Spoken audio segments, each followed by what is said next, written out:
Hello learners, आज हम लोग बात करेंगे रीइंफोर्समेंट स्किल, पुनर्वलन कौशल। ये स्किल अपने आप में बहुत इम्पॉर्टेंट स्किल है। तो पुनर्वलन जो टर्म है वो 1903 में 1903 में यान पावलोव के द्वारा यूज़ किया गया। कि पुनर्वलन वह स्थिति है जो छात्र की प्रतिक्रिया में वृद्धि करती है। रीइंफोर्समेंट स्किल के जो कंपोनेंट है, और पहला कंपोनेंट है पॉजिटिव वर्बल रीइंफोर्समेंट, सकारात्मक शाब्दिक पुनर्वलन। इसमें हम जानते हैं कि वर्बल है, मुंह से बोलना है, आपके लिए बच्चे को मोटिवेट करना है, इनकरेज करना है।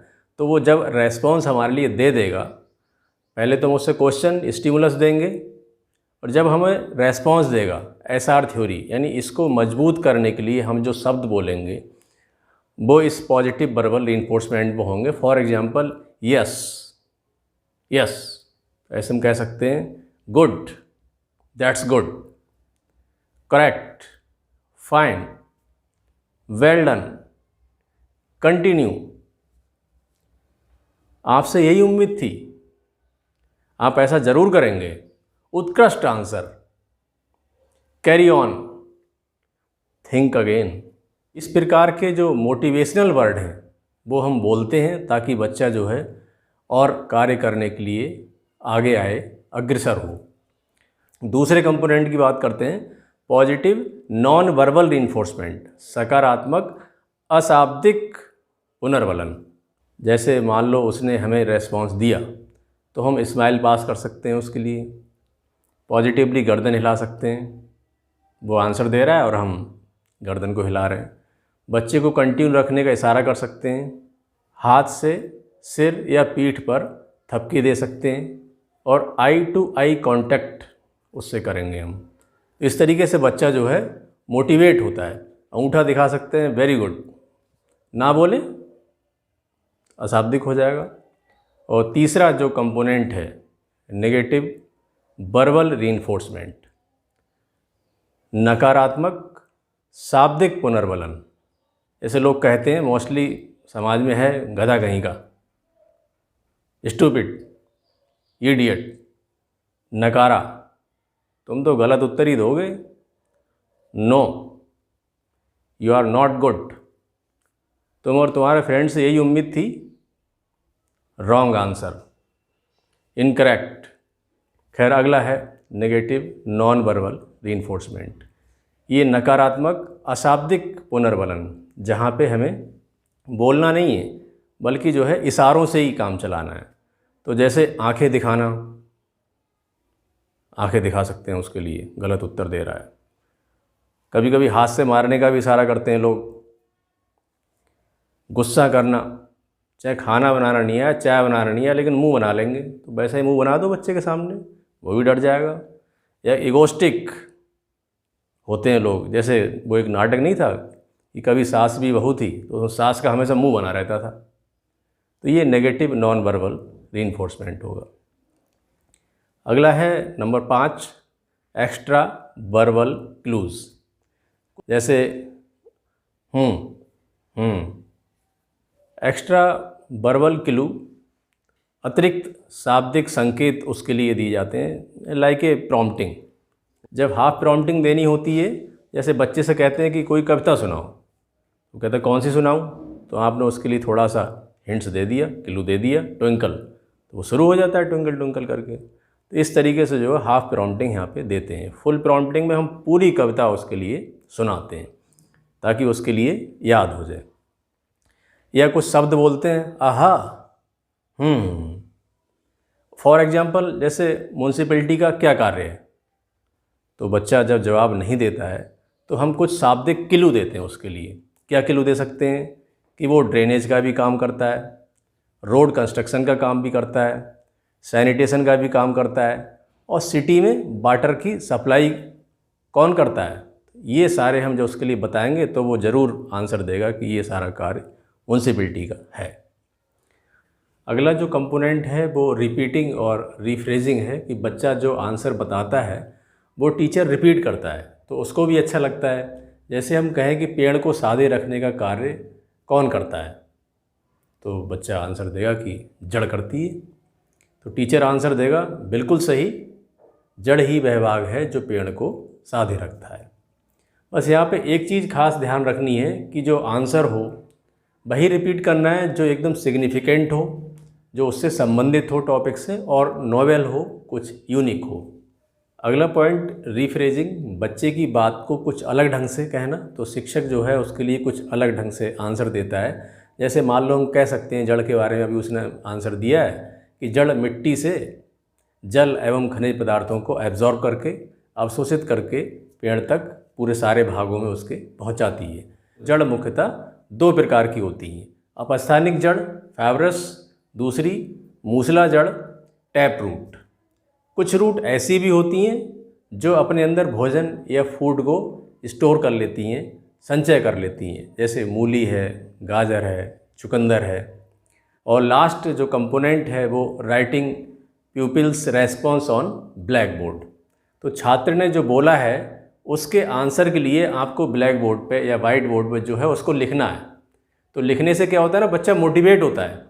ये देखो मेरा आंसर है जो यहाँ लिखा हुआ है, दूसरा बच्चा सोचता है मेरा आंसर है जो यहाँ पे लिखा हुआ है। तो बच्चे जो है सेल्फ मोटिवेट हो जाते हैं। ये रीइंफोर्समेंट स्किल की और एक ख़ास बात है कि आप सरल से सरल क्वेश्चन या सरल आंसर पे रीइंफोर्समेंट नहीं देंगे, कि छोटी छोटी बातों पे रीइंफोर्समेंट नहीं देंगे। एक चीज़ खास ज़रूर याद रखें कि पॉजिटिव या नेगेटिव रीइंफोर्समेंट जैसा भी आप दें, लेकिन निष्पक्ष दें, बाइस ना हो आप, तभी बच्चा मोटिवेट होता है। जैसे मान लो हम कह रहे हैं कि उत्तर प्रदेश की राजधानी कहाँ है, बच्चे ने बताया कि लखनऊ है, वेरी गुड। क्लास 6 के बच्चे से पूछ रहे हो, तब तो ये रीइंफोर्समेंट देने की यहाँ पे ज़रूरत नहीं है। कि आप खाने में क्या क्या खाते हैं, तो उसने कहा कि दाल, रोटी, चावल, बटर, पनीर ही खाते हैं। आपने कहा वेरी गुड, बहुत अच्छे, शाबाश। नहीं, इस पर भी नहीं देना, ये तो जनरल सी बात है, इतना तो वो जानता ही है।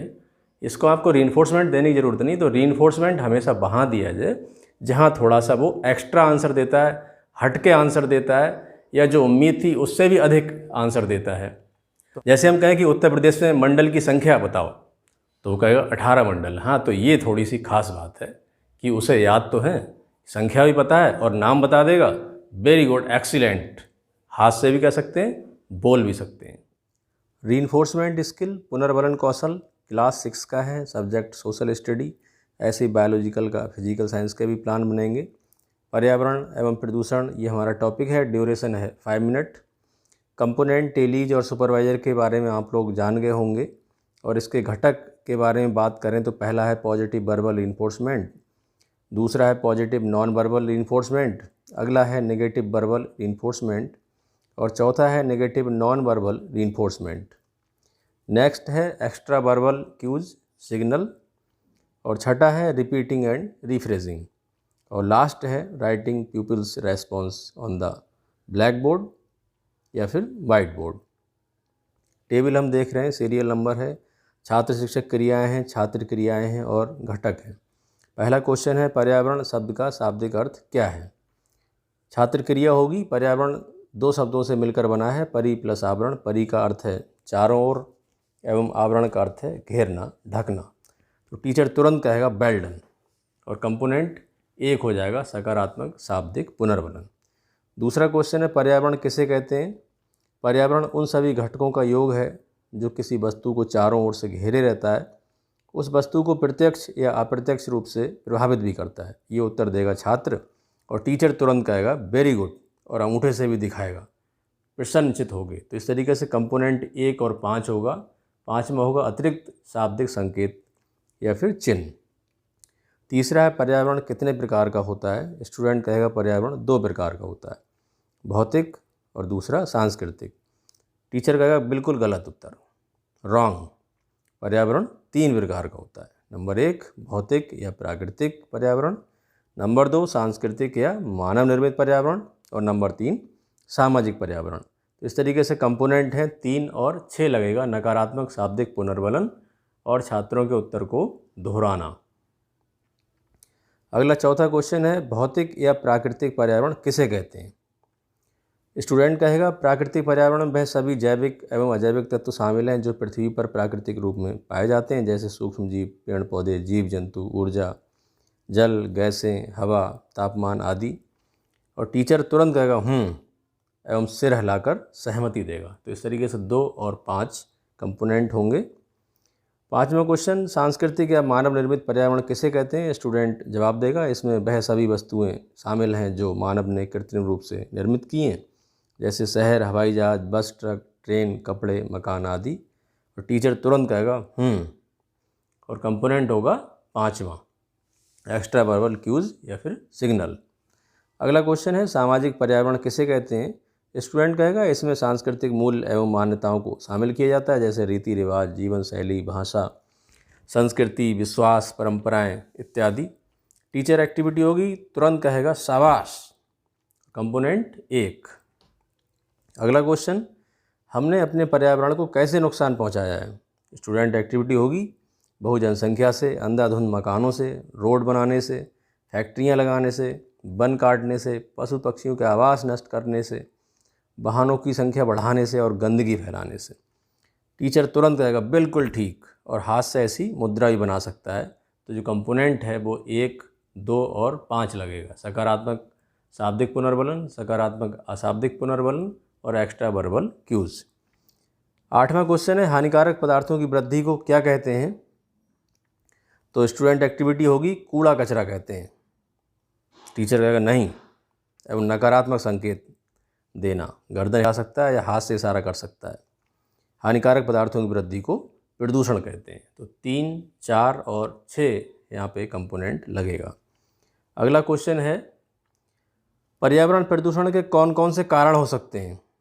स्टूडेंट कहेगा उच्च आवाज़ में डीजे, हॉर्न का बजना, अधिक वाहनों का होना, व्यक्तिगत कारें, रासायनिक उर्वरक, अधिक जनसंख्या, पेड़ों का कटाव, घरों का गंदा पानी इत्यादि। टीचर कहेगा वेरी गुड, और दोनों हाथों से दिखा सकता है, इशारे कर सकता है। कंपोनेंट होंगे 1, 2, 5, सकारात्मक शाब्दिक पुनर्बलन, सकारात्मक अशाब्दिक पुनर्बलन और अतिरिक्त शाब्दिक संकेत या फिर चिन्ह।